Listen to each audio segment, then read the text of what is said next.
Hola amigazos, ¿cómo andan? Yo soy Treyes y en esta oportunidad estamos en la octava parte del Justifique su respuesta. Hemos llegado a la octava. Algunos tienen que esperar 40 años, pero nosotros llegamos rápidamente para responder a sus preguntas. Por supuesto, como es Justifique su respuesta, tengo que explicar el porqué de mis respuestas justamente. Y por supuesto, también lo aclaro, no creo que lleguemos a todas las preguntas. Así que también seguramente haya una novena parte pronto para sus preguntas de fútbol y demás temas. Empezamos con el amigo Ignacio Durán 5353 que pregunta: Treyes, ¿cómo se hace tu personaje de PES para hacerte mi Dream Team? Bueno, esto sí lo aclaro porque lo que ustedes ven del Treyes animado, que están en las miniaturas, las fotos de perfil del canal, es una imagen creada en el PES. Es posible hacerlo, o sea, ustedes tranquilamente pueden hacerlo si quieren, porque no es nada creado con una inteligencia artificial, no, es una imagen creada hace muchos años. Y bueno, voy a dejar de fondo un poco la receta también mientras estoy hablando, para que puedas hacerlo si quieras vos o cualquier otra persona en su Pro Evolution Soccer, para que puedan tener al Treyes exclusivo. La segunda pregunta: dime cuál es el equipo que más te gusta de las principales ligas del mundo.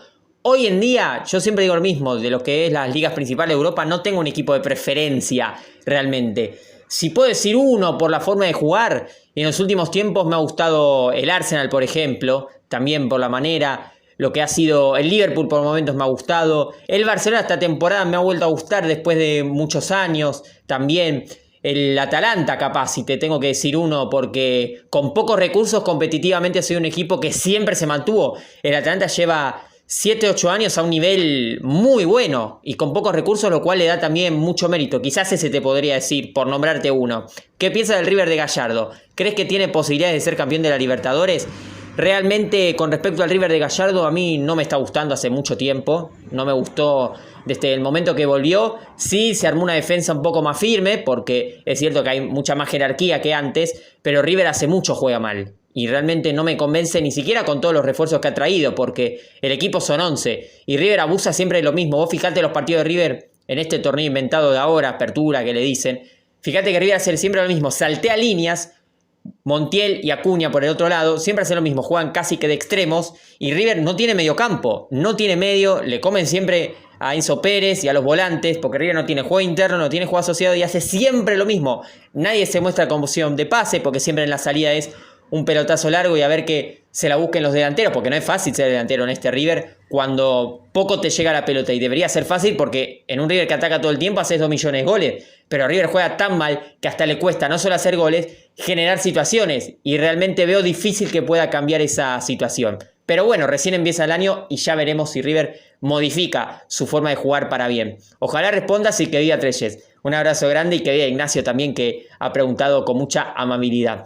El amigo Rigoberto Víctor pregunta: tengo el juego bonito, el juego sudamericano en general, ¿es más difícil de aprender al fútbol táctico o estilo europeo por sus técnicas?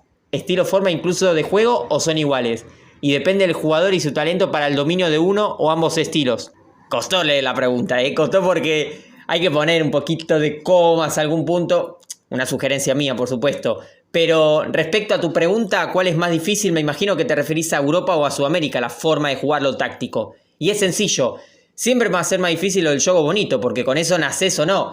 O un jugador que tiene 25 años no le podés enseñar a cambiar su técnica, su forma de jugar, no. El jugador puede modificar algunas cosas de su juego en base a la edad también, a sus condiciones físicas, técnicas, pero no va a cambiar como jugador en su esencia.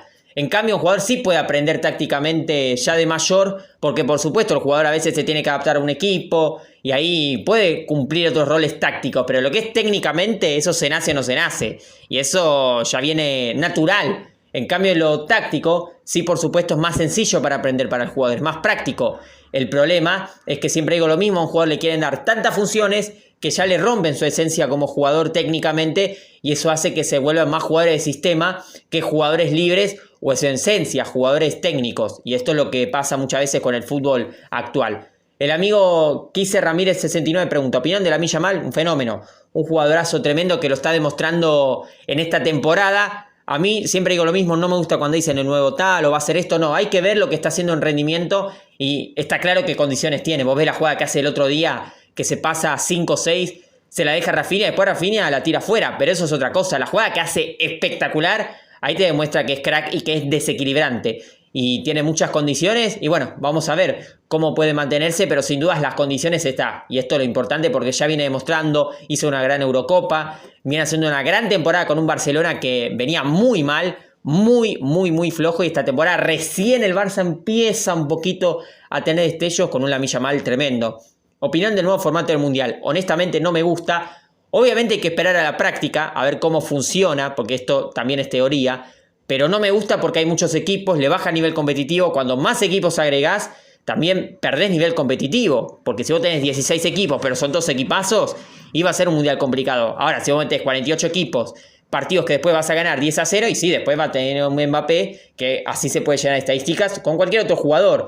Por eso también hay que ver los contextos. Entonces no comparto, porque es mucha cantidad de partidos y muchos equipos de relleno. Si la tecnología y el reglamento actual pudiera estar en la antigua época, ¿sería mejor? Depende, porque es cierto que lo que es el reglamento actual ayudaría mucho a los jugadores ofensivos, porque no te pegarían a patadas, los árbitros no serían tan permisivos como antes, que ojo, a veces lo son en la actualidad, un poco en Sudamérica, o con ciertos equipos grandes te dan licencia para pegar. Pero también es cierto que respecto a la tecnología habría que ver, porque por ahí te anulan un gol, jugadas que por ahí los jugadores mañosos de antes no podrían hacer. Hay que ver, entonces es difícil decir si sería mejor. La conclusión final para mí es que sería distinto, pero decir si es mejor o peor, es mejor para los equipos ofensivos o jugadores ofensivos, eso no tengo ninguna duda. Y sería más perjudicial para los defensivos porque ya no podrían tener esas mañas que tenían en aquellos momentos que dificultaban muchísimo a los jugadores de ataque.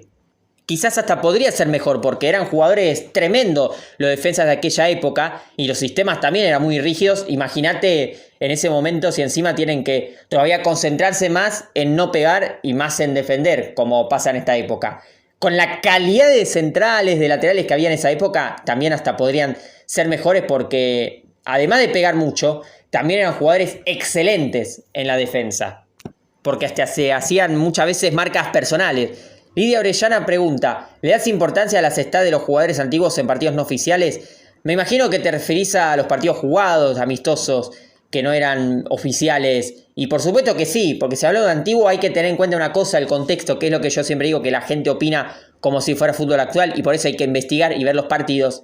En aquellos años, los años 70, 70, 80, en esas épocas los partidos amistosos eran como vida o muerte, porque se jugaban casi como una final, partidos de selecciones amistosos, o sobre todo partidos de clubes, giras que se hacía. Entonces sí tiene mucho que ver porque los jugadores se mataban, porque obviamente por un tema de distancia no podés hacer torneos como si fuera la Champions, la Libertadores, cuando vos tenés mucha distancia, tenés que viajar, por algo está dividido en confederaciones el fútbol.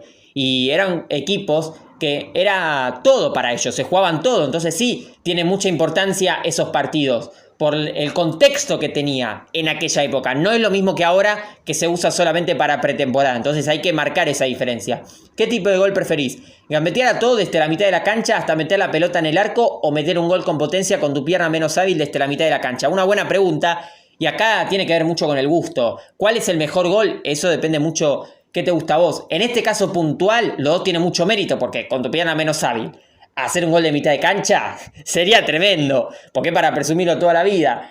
Pero prefiero un gol gambeteando a todos realmente ahí, porque desequilibrar al equipo rival y dejarlos ahí uno por uno me parece a mí más placentero, porque esto también pregunta qué gol prefiero yo, para ver o para hacer. Entonces yo prefiero el gol gambeteando a todos desde mitad de cancha. El amigo Carlos pregunta, ¿cuáles son los 5 mejores jugadores de cada década y si puedes compararlos para ver cuál fue el mejor? Es complicado, creo que es para un video aparte. Pero podríamos decir los 60, por ejemplo, ya que se viene rápido a la memoria, Pelé, Eusebio, podemos decir George Best, Beckenbauer también, porque tuvo parte en los 60, en los 70 uno puede decir ahí Rivelino, Zico los años que jugó, Cruyff por supuesto, Beckenbauer, podemos decir en los 80, bueno, Zico, Maradona, Platini, sin duda, Gulli podemos decir quizás Van Basten o Mataus, no hay que olvidarse de Mataus también, es muy difícil hacer 5, porque siempre te dejas afuera. En los 90, bueno, Baggio, Zidane, Ronaldo, Romario, ahí tenés un par, Dennis Bergkamp. Seguramente me estoy olvidando de alguno. Y en los 2000 también, ahí podemos decir Henry, Ronaldinho. Los momentos decían también, algún momento puntual Leonardo el fenómeno. Rivaldo 90-2000 no te puede faltar. Los 2010, podemos decir Messi, Neymar, Cristiano Ronaldo. Momentos de Iniesta también. Momentos de Xavi en los 2000-2010, quizás los mejores por década. Ahí que se me ocurren. Y mirá que me estoy dejando afuera seguramente a varios. Pero eso también sería para un video largo explayarse el por qué. Creo que porque son los que mejor han jugado el fútbol en aquellos respectivos años, futbolísticamente hablando, los que más han resaltado. Pero también podemos hablar de jugadores de defensa, de Leandro, podemos hablar de Paolo Maldini en los 90, podemos hablar de Roberto Carlos, podemos hablar de Frank Rijkaard en los 80, de Redondo en los 90, que después me preguntan de él. Hay muchísimos jugadores. La segunda pregunta, ¿en serio Müller era tan limitado técnicamente como dicen? ¿Entra al top 3 mejores delanteros? Tan limitado no era, porque sabía pivotear, sabía descargar de primeras, tenía buen manejo de la pelota. Lo que no tenía era un juego tan virtuoso. No tenía el juego de Van Basten, de Romario Ronaldo. Es decir, no era exquisito. Era bueno técnicamente, sabía manejarse con la pelota, pero no era exquisito. Creo que esa es la respuesta. Porque el juego de Gerd Müller era más simple. Y si entra al top 3 mejores delanteros, bueno, si hablamos de 9, ahí depende. Yo no lo pondría honestamente porque para mí como jugadores eran más desequilibrantes para generar los goles Ronaldo, Romario y Van Basten, por ejemplo, por poner esos casos. Pero por supuesto Gerd Müller tiene los argumentos hasta para ser el número 1. Eso depende ya cómo veas el fútbol. El amigo Oscar Vergara Vera dice: Treyes, ¿qué opinás de los que comentan fútbol, redes sociales, TV y saben muy poco o están pegados con un jugador, club o selección?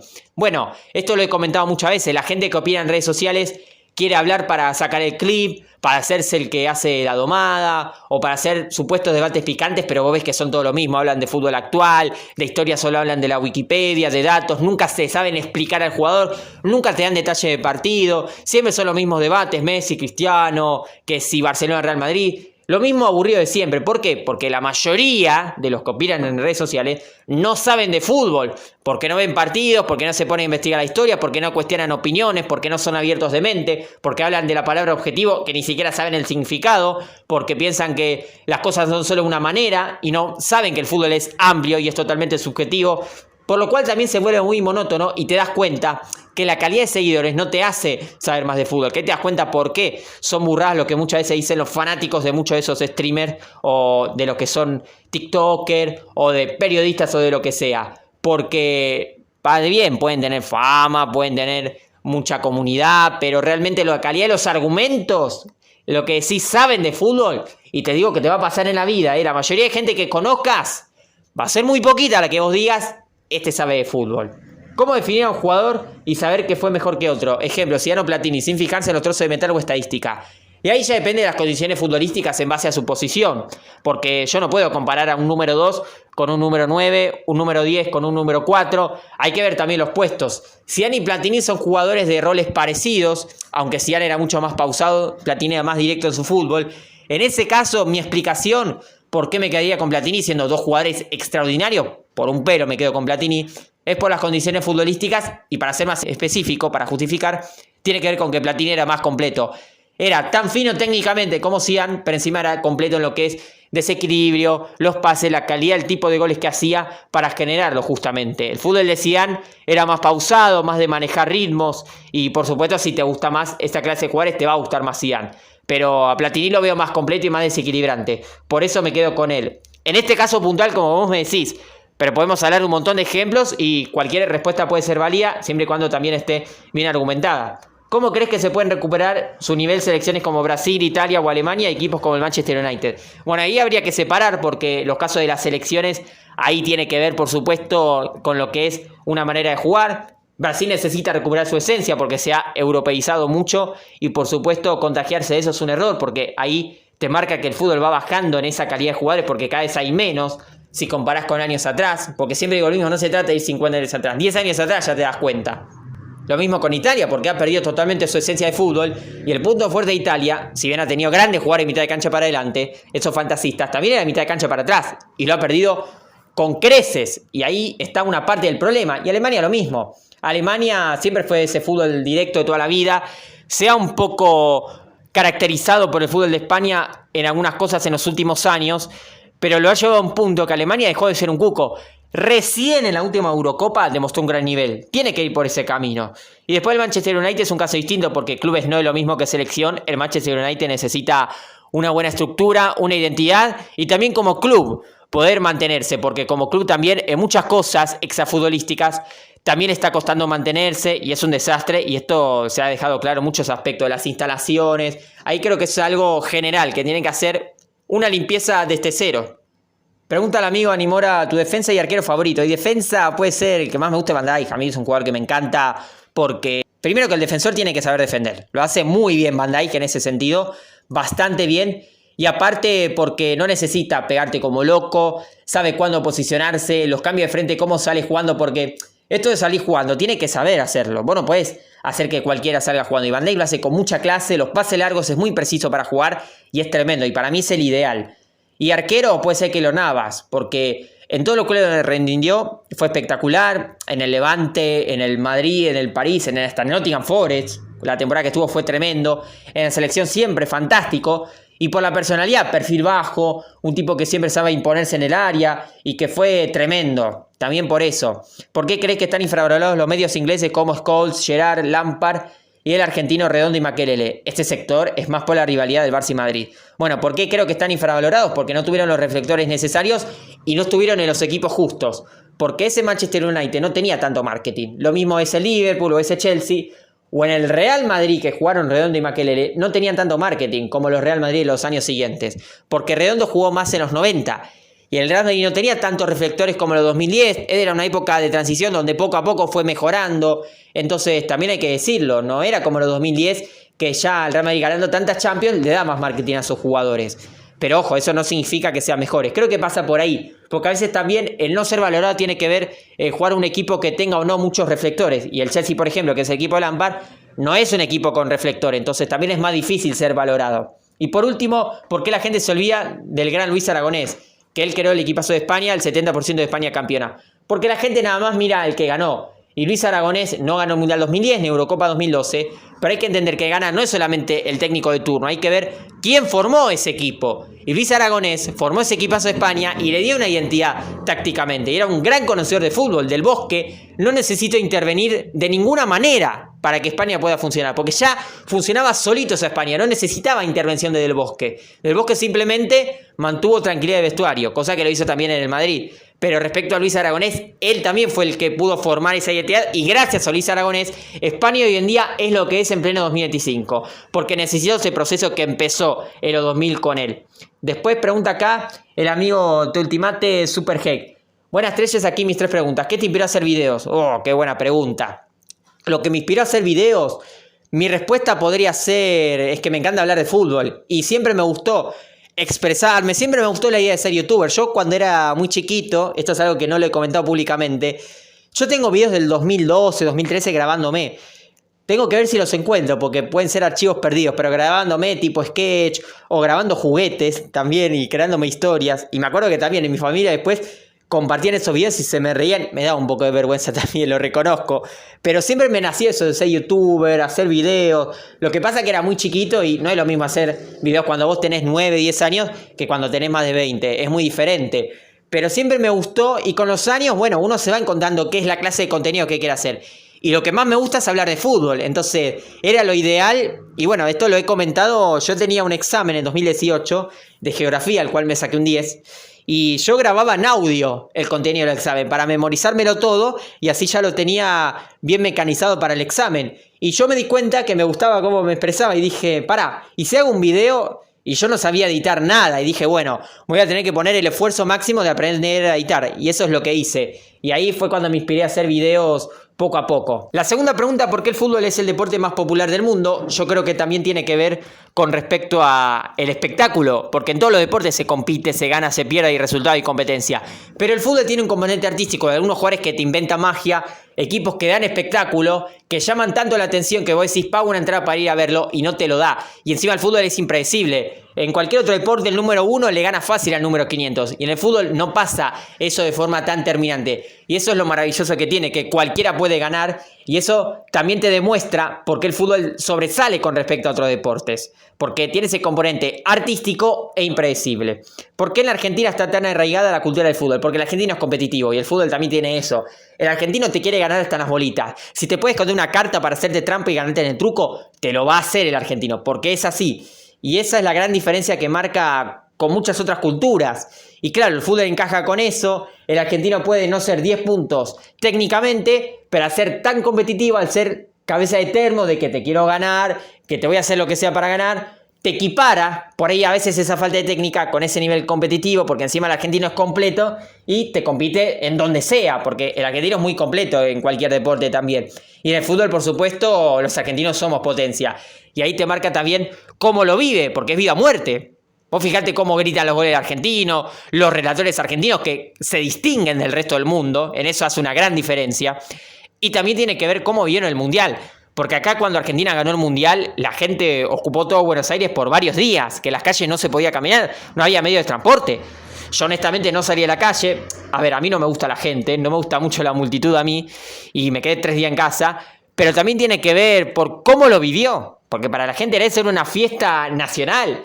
A la gente acá el fútbol le hace feliz más que cualquier otra cosa y ahí te marca cómo le apasiona. Así que también un abrazo grande y gracias por tu comentario de que te encantan los videos. El amigo Mateo Reyes pregunta por qué creo que River es más grande que Boca. Es una buena pregunta. Boca es tan grande como River, por supuesto, depende cómo lo veas. Pero si me obligás a responder, ahí yo le pregunto a los de Boca que hablan de títulos. Porque si hablan de lo que es torneos locales, River tiene mucho más. Si vamos a entrar en el juego cuantitativo. Si hablan de copas, Independiente tiene más. Entonces, Boca no es ni el más dominante, ni en ligas, ni en copas. O sea, en ninguno de los dos aspectos, ni local ni internacional. No domina ninguno, porque no es el número uno de ninguno de los dos. Si vamos a la parte cuantitativa, eso para empezar. Pero si vamos a la parte cualitativa, porque si vamos a hablar de clubes, tiene que ver con la historia que se mantiene. Y River ha sido bastante más regular que Boca en la historia, en lo que ha sido los años 40, 50, los años 80, 90 y los 2010. ¿En dónde lo ha podido superar Boca River? En los 2000, claramente. Pero la historia no se remarca en 10 años. Y Boca es bastante más grande como para solamente defenderse en los 2000. Boca tiene bastante más historia y hasta los propios hinchas parece que limitan su historia. Porque lo que ha sido, por ejemplo, los 60 de Boca han sido muy buenos, parte de los 70. Pero ahí ya son décadas más parejas, porque la década de los 70, ahí también estuvo Independiente, estuvo más parejo. Pero en la única donde Boca, vos decís, claramente le saca mucha diferencia a River, los años 2000, principios de los 2000. Pero es que en el resto River ha sacado bastante diferencia y en otras épocas ha estado más parejo. Además, la clase de jugadores, la manera del fútbol, la estructura del club también, porque River es mucho más que un club de fútbol. El Club Social Deportivo fue en los años 20 el primer club argentino que impulsó a que no sean solo clubes de fútbol, sino para muchas disciplinas, y eso también hizo que evolucione el deporte argentino, y mucho tiene que ver River ahí. Pero si nos centramos solo en fútbol, River se ha mantenido y ha sido más competitivo a lo largo de la historia. Los títulos hay que tomarlos con pinzas, porque si vamos a lo que es profesionalismo, fútbol profesional te lo define la propia definición, valga la redundancia. No solo River ha ganado más títulos, que repito, no me interesa quién ganó más o no, porque no todos los títulos valen lo mismo. Que ahí te das cuenta de copas internacionales, porque no es lo mismo una Suruga Bank o una Copa Master que una Copa Libertadores. Entonces ya es ridículo decir títulos internacionales, porque no valen todo lo mismo. Si vamos a lo que es mantenerse en la historia, River se ha mantenido más y ha tenido un nivel más regular que Boca. Y eso es lo que le saca de diferencia. ¿Por qué crees que River es mucho mejor que Riquelme? En que, no sé si muy superior, pero River es cierto que es más completo. Porque tiene la visión del juego que tiene Riquelme, es más ágil en sus movimientos, también sabe pegarle muy bien en los centros, pero es que encima tiene más desequilibrio para generar goles, en la calidad de goles que hace, en el juego asociado también. Ronaldinho o Beckenbauer, perdóname Mateo, pero no tiene sentido la pregunta, porque son dos jugadores muy distintos, es un empate técnico, porque los dos son 10 puntos en cada aspecto del juego. Ronaldinho es un 10 en lo suyo y Beckenbauer es un 10 en lo suyo. El amigo Don Comedia pregunta cómo se te ocurrió hacer trellistas. Bueno, esto dice del grupo de WhatsApp que tenemos, el de los trellistas, y porque yo quería un grupo donde la gente hable de fútbol. Yo anteriormente he estado en un grupo de WhatsApp donde la gente hablaba de fútbol, pero pensaba, no, necesito uno que sea mío, de la gente mía que opina de fútbol. Y bueno, ahí se me ocurrió y poco a poco se fue armando la comunidad. La segunda pregunta, ¿por qué simpatizas por Chicago? No es que simpatizo, le tengo un respeto porque he jugado en el club en una época y eso también hace que uno le tenga cierto cariño. Pero cuando era chico, hablo, cuando tenía 10 años, que ahí aprendí a atajar. Pero por eso le tengo un respeto, pero no es que, wow, aguante Chicago, no, la verdad, me da lo mismo, no me interesa. Pero solamente por ese pasado que tengo me hace tenerle un respeto porque gracias a ese club yo aprendí a atajar, aprendí bastante cosas del fútbol, entonces eso hace que de mi lado se merezca todo el respeto. ¿Fuiste a ver partidos a la cancha? Sí, por supuesto. Pocos, porque he ido pocas veces a la cancha. Algunas veces he ido a la cancha de River, a la cancha de San Lorenzo he ido, a la de Ferro, a la Argentinos Juniors, Racing, las canchas, los estadios que he visitado. La que más veces fui es a la de San Lorenzo, después a la de River. Pero sí he ido Y bueno, acá es un justifique su respuesta, que la pregunta no indica tanto a eso. Pero si me preguntás, por ejemplo, por qué he ido poco, también tiene que ver primero por un tema económico y al mismo tiempo porque no me gusta tanto el ambiente de las canchas.